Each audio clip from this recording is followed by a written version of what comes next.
Abi nerede?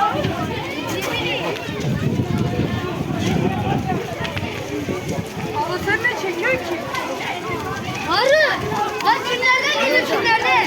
Kömürlüktür bu nedir? Odunluk dedi. Arı! Kimlerden geliyor kimlerden nereye geliyor?